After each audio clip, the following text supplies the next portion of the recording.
News just reaching us now says governors of the All Progressives Congress are currently meeting in Abuja in what appears an emergency meeting aftermath the resignation of the party's national chairman and national secretary.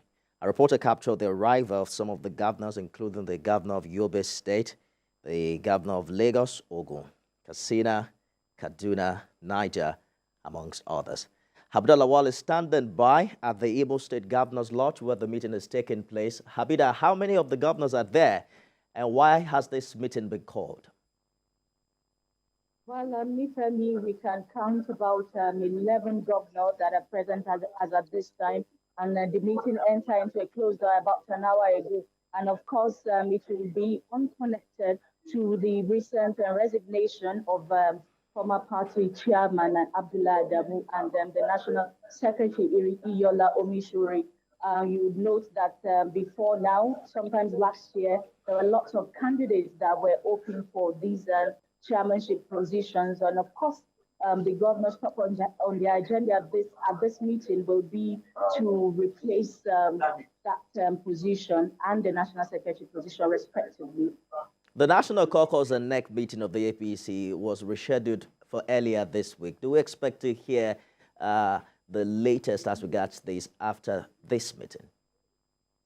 Well, this meeting has been rescheduled twice, or rather postponed twice, bearing in mind that whatever will be discussed in this meeting will also have the backing of President Bola Ahmed Tinubu, both the caucus and the next meeting. He has to be in attendance. So, of course, it might be likely postponed or rescheduled to the availability of the president, or rather for the APC to do some house cleaning.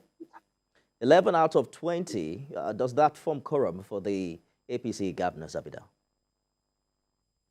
Well, not entirely, but I guess the agenda of the meeting requires that the meeting should go on regardless. At this meeting, you already have the chairman of the Nigerian Governors Forum and the chairman of the Progressive Governors Forum as well. So, well, you have it.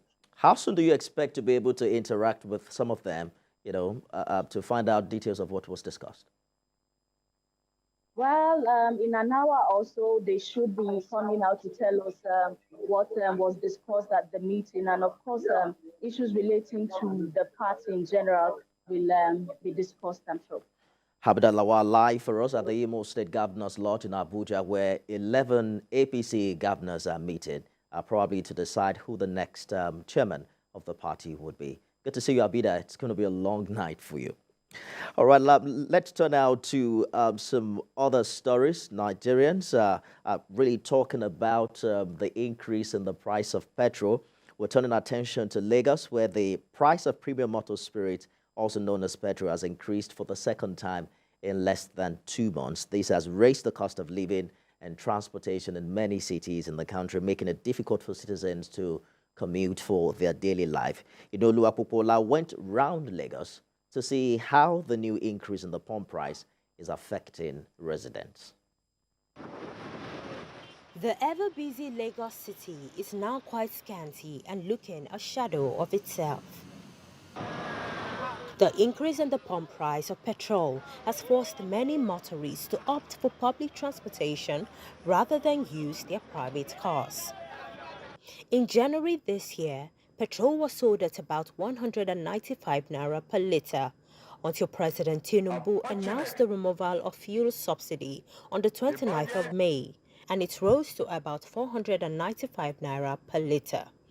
And just when some marketers reduced the price, the Nigerian National Petroleum Company Limited released a new price, putting a litre of petrol at 568 naira in Lagos and 617 naira in Abuja, citing market forces.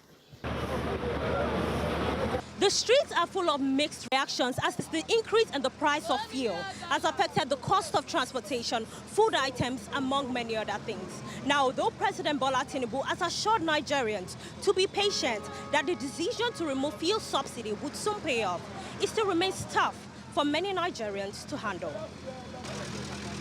I boarded a bus from 7 Up Toll Gate in Lagos going to Bega to ascertain how much it would cost me. While in the bus, I engage with some passengers who lament how they have spent more money for transportation and food, hoping the fuel price drops soon.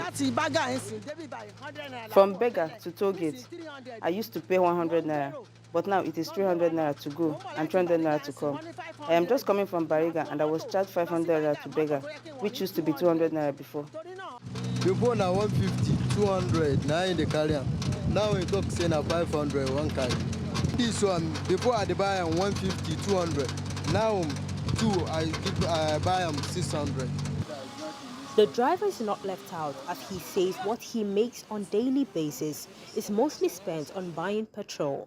The thing affects us a lot because before now, if I use 1,000 naira for a good come, now it's 3,000 naira. As we move round the streets of Lagos, we stopped by a filling station where the manager revealed they are also affected as profits are significantly reduced. The sales has reduced a bit. You understand? Some will buy, some people that have been coming to buy large quantity before, they reduce their quantity. From Onitsha to this place now, buy fuel na 61,000. Despite efforts from the federal government to make things bearable for Nigerians, things seem to be getting tough. Now, Nigerians want the government to quickly ease their pains by providing cheap transportation and food items and jettison the proposed hike in electricity tariff. In Niolua Popola, TVC News, Lagos.